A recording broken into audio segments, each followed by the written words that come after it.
नमस्ते, मेरा नाम शुभम है और आप मुझे ब्रेन ऑफ बिहार पे देख रहे हैं। एक दो अपडेट इंपॉर्टेंट है जो कि बताना है इस वीडियो में आप लोगों को, क्योंकि बहुत सारे लोग आके इतना ना कंफ्यूज कर दे रहे हैं कि क्या सही है क्या गलत है, क्या करने से पैसा मिलेगा, लोगों को पता नहीं चल पा रहा है। तो बहुत लोग मेंबरशिप फॉर्म और जो शेयर एप्लीकेशन फॉर्म है जो भी इसका है, अभी भरवाया जा रहा है अनऑफिशियली। हमने पहले भी बताया था कि इस फॉर्म भरने से आपका कोई नुकसान नहीं है, बशर्ते कुछ सावधानी रखते हुए इसको भर के और जल्द से जल्द आप लोग अपने एजेंट से ब्रांच से संपर्क करके जो भी खुला हुआ है उसको अपलोड करा दें, क्योंकि स्कैन किया हुआ फॉर्म सीआरसीएस मिला रही है और सहारा में हम लोगों ने जो जमा किया था या सहारा के द्वारा उसको हटा दिया गया या नहीं मिल रहा है या स्कैन करना संभव नहीं है पूरे इंडिया का, तो एक रास्ता सहारा ने दिया है कि अपने मोबाइल से ही स्कैन करके एजेंट लोग उसको फिर से जमा कर दे रहे हैं। बहुत लोग बोल रहे हैं कि इसमें आपका रिकन्वर्जन हो जाएगा, ये हो जाएगा, वो हो जाएगा, तो ऐसा कुछ नहीं होने वाला है। हम लोगों को मतलब है पैसा मिलने से। जब हम लोगों को सावधानी बरतना था, सावधान रहना था, तब नहीं रहे, और जब जिससे पैसा मिलने वाला है उसमें 500 आदमी आके बीच में बाधा बन रहे हैं कि ये नहीं कीजिए, वो नहीं कीजिए। और तो जब दिमाग लगाना था 2010 में जब कन्वर्जन हो रहा था रियल एस्टेट हाउसिंग से क्यू शॉप में, तो कोई ऑब्जेक्शन करने वाला नहीं था, कोई आपको समझाने वाला नहीं था। लेकिन जब पैसा मिलना है जिससे, उसको रोकने के लिए 500 आदमी है। मेरा कहना है कि हम कहीं से भी सहारा का सपोर्ट नहीं करते हैं, लेकिन अगर सहारा को 500 गाली ही दिया जाए या पैसा नहीं मिले तो क्या फायदा है।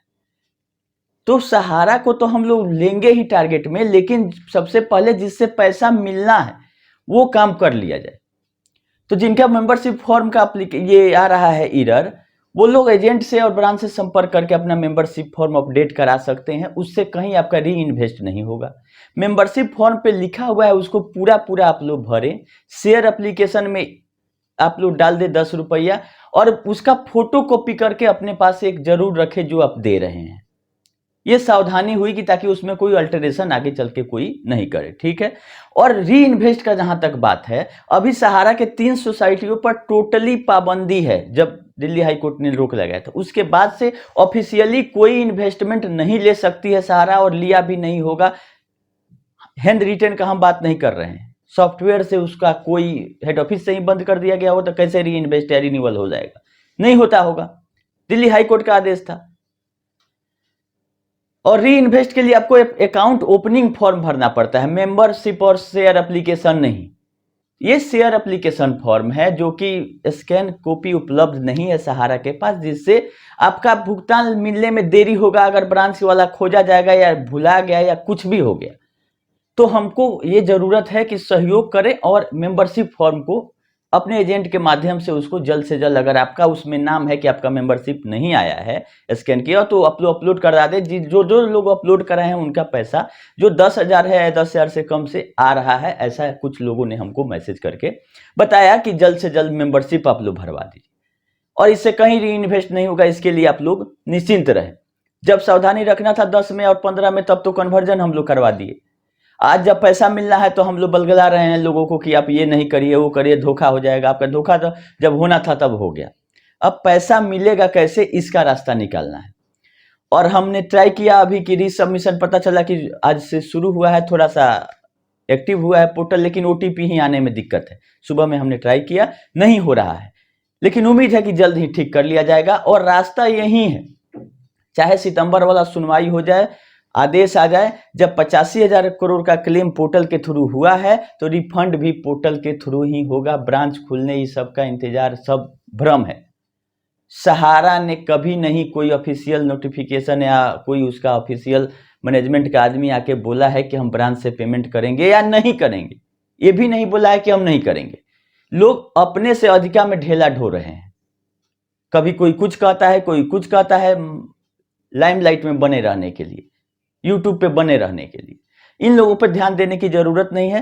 पैसा कैसे मिलेगा इस तरफ बढ़ते हैं हम लोग, और रीसबमिशन में क्या क्या सावधानियां रखनी है अपना, वो सब आप लोग बढ़िया से भरिए। क्योंकि ज्वाइनिंग पॉइंट का भी इंफॉर्मेशन जो आया है, हमको तो पहले से ही इसका शक था कि ज्वाइनिंग पॉइंट को नहीं देगा पोर्टल, क्योंकि हम लोग के अकाउंटिंग में एक होता है मनी मेजरमेंट कॉन्सेप्ट। जो पैसा मनी में, मतलब पैसा उसको रुपीज में लिखा हुआ है वहीं आपका पैसा हुआ। बाकी ज्वाइनिंग पॉइंट ये सब भुलियाने वाला चीज है। इसका सहारा क्या किस बेसिस पर इशू की थी नहीं की थी, कहीं भी नहीं लिखा हुआ था कि जब आप कन्वर्जन हुआ तो वो क्यूसॉप का जो इंटरेस्ट था उसको अलग और इसका अलग दिया गया था। ये भी लिखा हुआ है कि ज्वाइनिंग पॉइंट में भी वैरी, और बोर्ड ऑफ डायरेक्टर से उसका जो सोसाइटी है वो डिसाइड करेंगे कि वो 100 रुपया होगा, 80 रुपया होगा या 200 होगा। भले ही एग्जाम्पल पीछे लिखा हुआ है कि एक ज्वाइनिंग पॉइंट इजकल टू 100 रुपया, मे बी एग्जैक्ट नहीं लिखा हुआ है। तो घुमा फिरा के ये तो मतलब ठगों का मतलब ग्रुप ही था। तो जिस तरह से आपका पेपर में आप कमजोर हो जाएं वही काम किया है पिछले 10 साल से सहारा ने। चाहे वो क्यूसअप उठा लीजिए, ज्वाइनिंग पॉइंट उठा लीजिए, आपको पेपर में इतना वीक कर देगी कि आप किसी कोर्ट में जाएंगे तो आपका केस नहीं लिया जाएगा, लिया भी जाएगा तो केवल मूलधन ही आप क्लेम कर सकते हैं। और शुरू से इसका यही चालाकी रहा है कि ब्याज नहीं देना पड़े, चाहे जब पेमेंट हो रहा होगा तभी, क्योंकि इसका ब्याज का जो रेट था वो काफी हाई था, बैंक से काफी ज्यादा था। उसके बाद कमीशन देना था और इसका सहारा को डूबने का कारण एक नंबर में रेट ऑफ इंटरेस्ट जो कि ज्यादा था मार्केट से, और दूसरा कमीशन कि एक ही पैसा पर कन्वर्जन जब भी होता है कमीशन बनता है, चाहे 1% बने, 2% बने या 5% बने, और रेट ऑफ इंटरेस्ट 12% के आसपास हमेशा, जबकि सरकारी बैंक या कहीं भी 10% से ऊपर कहीं नहीं मिलता है। और इसका अपना चाल ढाल जो है उसके चलते ये लीगल पचड़े में पड़ती रही है, जिसके चलते इसका बिजनेस प्रभावित हुआ है। और मेन डूबने का कारण नहीं था, क्योंकि रियल एस्टेट और हाउसिंग का जब 24,000 करोड़ का आदेश आया तो रातों रात जो कन्वर्जन हुआ क्यूसॉप में वो 15% इंटरेस्ट के साथ हुआ था। 12% पे तो ये पैसा मार्केट से उठाई ही थी, 3% पेनाल्टी लगाया सेबी ने, और 15% के साथ ये पैसा क्यूसॉप में आया। तो 24,000 करोड़ का लमसम ब्याज 12,000 करोड़ हो गया था 3 साल का। तो इस तरह से 36,000 करोड़ के लाइबिलिटी से शुरू होती है क्यूसॉप, 24,000 प्रिंसिपल प्लस उसका इंटरेस्ट। तो आप लोग सोचिए जी कि 24,000 करोड़ उठाने में सहारा का 5,000 करोड़ के आसपास खर्चा होगा कमीशन और एक्सपेंसेस में, और 3 साल वो पैसा उठाया गया था 10 साल के लिए, लेकिन 3 साल पे इसका सेबी ने ऑब्जेक्शन किया, उसको वापस करना पड़ा। तो पैसा तो वापसी नहीं हुआ, कन्वर्जन ही हुआ, लेकिन टोटली पे 15% ब्याज दी थी। और उस समय ये इस तरह का ज्वाइनिंग पॉइंट का झमेला नहीं था, क्लियरली 15% इंटरेस्ट के साथ वो कन्वर्जन हुआ। तो इस तरह से क्यूसॉप की लाइबिलिटी ही 36,000 करोड़ हो गई, या आया रुपया एक भी नहीं। कन्वर्जन हुआ था तो मार्केट से तो पैसा नहीं आया था, इंटरनल एडजस्टमेंट है सब, भले वो स्वीकारे नहीं स्वीकारे, कोर्ट में क्या होगा नहीं होगा, जो फैक्ट है वो यही है। और क्यूसॉप से जब सोसाइटी में गया वहां भी कमीशन दिया गया, फिर इतना दिन का ब्याज भी गया, तब जाके रास्ता निकाला इसका जो ठग गैंग है कि ब्याज को ऐसा नहीं करते हैं कि जोड़ते हैं काफी, तो लायबिलिटी 5 लाख करोड़ हो जाएगा इस हिसाब से। और इसका मूर्ख दान के जो लोग हैं वो ऑब्जेक्शन करने वाले नहीं थे, तो ब्याज को अलग करते हुए उल्टा पलटा समझा के कि ये ज्वाइनिंग है, ये है और ऐसा किया जाएगा, और मूलधन को एक जगह और ब्याज को अलग कर दिया गया, जिसका कोई प्रमाण नहीं है कि ये पैसा है आपका, ये ज्वाइनिंग बोनस है। जैसे हम लोग कहीं किसी भी फ्लिपकार्ट पे परचेज करते हैं तो बोनस पॉइंट कुछ कुछ ऐड होते रहता है, जिसका आप सामान मार्केट में खरीदते हैं। तो पेपर में तो वीक करके सबको फंसा ही दिया है। तो हमारा सजेशन ये है कि हम लोगों ने प्रेशर बनाने के लिए बताया था कि ज्वाइनिंग पॉइंट को भी आप लोग ऐड कीजिए, लेकिन कंसीडर नहीं किया जा रहा। एक आदमी 5500 का डिपॉजिट किया था सहारियन में, उसका 5500 ही आया। तो ऐसा तो नहीं है कि हम अगर मेरा जमा है 10,000, हम अप्लाई करें 5,000 के लिए तो 5,000 दे देगी। अगर आपका ज्यादा जमा है, आप कम क्लेम कर रहे हैं, तो भी आपका डिफिशियंसी आएगा।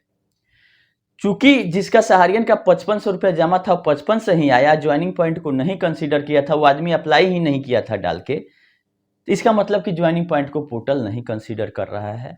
तो अगर आप ज्वाइनिंग पॉइंट जोड़ के करते हैं तो बताया जा सकता है कि आपका ये मैच नहीं कर रहा है जमा अमाउंट। अब इसका क्या सहारा करती है, ये तो सहारा बताएगी, जो कि अभी तक साइलेंट है, हर एक मामले में साइलेंट है। ये सब हम लोग अपना जो ऑनलाइन रिसर्च करके ही बता रहे हैं, कहीं से सहारा ने किसी को गाइडलाइन नहीं दिया है, ना सीआरसीएस ने। आप लोग अपना भी दिमाग लगाइए कि क्या करना चाहिए। हमारे हिसाब से अगर नहीं कंसीडर कर रहा है तो डिफिशियंसी हटाने के लिए ज्वाइनिंग पॉइंट छोड़ के ही आप लोग अब अप्लाई करिए या रिसबमिशन करिए, तभी पैसा मिलेगा। और नहीं तो आप अपने एजेंट और मैनेजर या जो भी आपके संपर्क में है सारा से उनसे पूछिए कि कैसे करना है। क्योंकि जिनका अगर ज्वाइनिंग पॉइंट छोड़ के आया है वो हमको मैसेज किए हैं और बोले हैं कि ज्वाइनिंग पॉइंट हटा के अप्लाई करवाइए, पैसा आ जा रहा है। और फॉर्म अप्लीकेशन ये शेयर फॉर्म और मेंबरशिप जिसका अपडेट नहीं है उसका डाटा ब्रांच या एजेंट के पास आया है, उस हिसाब से आप लोग अपडेट करा दें। और एक और डाटा कहीं कहीं आया है ब्रांच में जिसमें membership number, date of birth और फादर्स नेम, एड्रेस दे दिया गया है सॉफ्ट कॉपी में ब्रांच वाइज कि आप अगर मेंबरशिप फॉर्म अपडेट कर रहे हैं तो वही डिटेल भरेंगे जो कि पोर्टल पे या सीआरसीएस को दिया गया है। आप लोग नया चीज उसमें करेक्शन करने की कोशिश नहीं करेंगे। जो सॉफ्ट कॉपी में सीआरसीएस को सहारा ने दे दिया है, अगर आज भी अगर आप मेंबरशिप फॉर्म भर रहे हैं तो वही डिटेल डालेंगे जो सहारा की तरफ से आपको बताया जाता है या जो अकाउंट ओपनिंग फॉर्म में आप भरे थे अभी उसको करेक्ट करके भर दीजिएगा कि हमारा यही डाटा है। तो अगर सॉफ्ट कॉपी में कुछ और रहेगा और स्कैन कीजिएगा तो कुछ और चला जाएगा, तो भी डिफिशियंसी आएगा। तो ये 2-3 सावधानियां थी जो कि आप लोगों को बताना था कि रीसबमिशन के पहले जरूर करें। पोर्टल अभी नहीं चल रहा है लेकिन उम्मीद है कि जल्द ही ठीक हो जाएगा और सारा भुगतान पोर्टल के माध्यम से ही होगा, इसको मजाक में नहीं लिया जाए। जी यहाँ से हो जाएगा वहां से, चाहे सुप्रीम कोर्ट का आदेश भी आ जाएगा सितंबर में, लेकिन भुगतान की प्रक्रिया पोर्टल के होके ही गुजरने वाली है। ये 99% कन्फर्म है कि देने का पैसा आए कहीं से भी, सुप्रीम कोर्ट के आदेश से आए, सीआरसीएस रिकवरी करे, लिक्विडेशन हो, लेकिन देने की प्रक्रिया अगर एक बार आधार सिस्टम से बन गया तो इसी माध्यम से आएगा। ये आप लोग निश्चिंत रहें इसके लिए। और 3-4 जो प्रॉब्लम्स हैं पोर्टल के वो अभी भी सुधार नहीं है, जैसे कि डेथ क्लेम का कभी नहीं क्लेम हो रहा है, मल्टीपल मेंबरशिप का क्या करना है इसका भी कोई क्लैरिटी नहीं है, ज्वाइनिंग पॉइंट का हम आप लोग को बता ही दिए, जिसका मैच्योरिटी 23 के बाद पूरा है उसका क्या करना है। तो जो पैसा लिया वो ब्रांच बंद करके भागा हुआ है, सच्चाई यही है। और सीआरसीएस को इस पे कार्रवाई करना था कि पोर्टल के अलावा सहारा क्या कर रही है, नोटिस जारी करना था, लेकिन वो ऐसा नहीं कर रही है, जो कि जल्द से जल्द करना चाहिए कि पोर्टल तो सीआरसीएस लाके सहारा से भी वाला पैसा से भुगतान कर रही है, सहारा इस बीच में क्या कर रही है। एक डाटा देना था स्कैनिंग करके जो कि उसके पास पड़ा हुआ है, वो भी सफलतापूर्वक नहीं दिया जा पा रहा है कि फ्रेश कहीं कहीं अप्लाई हो रहा है लेके। खैर जो सिस्टम है उसी में रहना है और पैसा कैसे निकले इस पे ध्यान देना है। बाकी लोग जो कह रहे हैं कि आपके साथ धोखा हो जाएगा, ये हो जाएगा, वो उन लोगों के भ्रम में नहीं रहें। जब उनको समझाना था तब नहीं समझाया और आज आके पोर्टल का कभी विरोध करेंगे, कभी कुछ करेंगे, तो ऐसे लोगों से थोड़ा बचने की जरूरत है। इन लोगों को मतलब नेतागिरी करना है कि हम जो कह रहे हैं वही सही है, कि हम सब दुनिया से एक अलग रास्ता बनाते हैं अपना, हम ये बोलेंगे तो हमारा वीडियो ज्यादा चलेगा। लेकिन हम लोगों को पैसा मिलने से मतलब है कि कहीं कुछ नहीं जाता। अगर ये आप लोग सोचिए कि पोर्टल नहीं रहे तो कैसे घर घर घूम के पैसा बांटेगी सीआरसीएस, और क्या रास्ता हो सकता है जिसमें 1.5 करोड़ लोगों का पैसा मिल जाए, 1 लाख करोड़। पैसा भले ही कम मिल रहा है लेकिन 1 रुपया का मिसयूज नहीं होगा, ये 200% आप लोग जान लीजिए, जो सीआरसीएस का ऑनलाइन पोर्टल के माध्यम से आएगा। भले ही 6 महीना साल भर लग रहा है, हम लोग दोषी ठहरा रहे हैं, लेकिन मिसयूज नहीं होगा। हाँ, एक्सपेंसेस का जहां तक बात है तो एक्सपेंसेस अभी इनिशियल फेज में बहुत ज्यादा किया गया है, लेकिन अगर 85,000 करोड़ इसी पोर्टल के माध्यम से अगर वापस हो जाता है तो 500-1,000 करोड़ अगर इसको भुगतान देने में खर्चा लगता है सीआरसीएस को, तो ये कुछ नहीं है। क्योंकि अगर ब्रांच के माध्यम से भी पेमेंट हो गया था, इससे 5 गुना सहारा पैसा खर्चा करेगी। रेंट, बिजली बिल और स्टाफ का खर्चा आप लोग जोड़ लीजिएगा, जितना इंडिया भर का ब्रांच है, वो तो फ्री में काम कोई करेगा नहीं इसके लिए, तो उसका खर्चा और पोर्टल का खर्चा जोड़िएगा तो उसके 10% में भी भुगतान हो जाएगा। और सहारा भी करेगी तो कहां से करेगी, आप ही के पैसा से करेगी। उसके पास तो ऐसा नहीं है कि प्रॉफिट में है कंपनी, आपके प्रॉफिट में से ला के देगी, सब कंपनी माइनस में चल रही है। तो सही सही अपडेट रहेगा वो हम आप लोग को समय समय पर करते रहेंगे। अभी के लिए इतना ही, अब लोग इंतजार करिए पोर्टल को स्मूथली चलने तक, और पेपर अपना तैयार रखें। आईटीआर का जहां तक सवाल है वो भी अभी नहीं शुरू हुआ है। आईटीआर अगर पिछला है तो ठीक है, नहीं है तो करंट फाइलिंग हो रहा है 23-24 फाइनेंशियल ईयर का, आप लोग करवा लें। और अगर कुछ हो सकता है तो इनकम अपना बढ़ा के ही दिखाएंगे। आप अपने सीए चाहे जो भी हैं आपके फाइल करते हैं, उसको करेंट ईयर का कम से कम फाइल करवा के आप लोग एजेंट लोग रख लें। इनकम है तो ठीक है, नहीं है तो कुछ सजेशन उनसे ले कि ऐसा ऐसा पास्ट में मेरे साथ हुआ है, वो जरूर कुछ ना कुछ रास्ता बनाएंगे और करेंट ईयर का फाइल करा ले। जुलाई तक ड्यू डेट है, बिना फाइन का फाइल होगा इनकम टैक्स रिटर्न। और जैसा इन्फॉर्मेशन रहेगा हम समय समय पर करते रहेंगे। अभी के लिए इतना ही, वीडियो को लंबा नहीं करते हैं। धन्यवाद।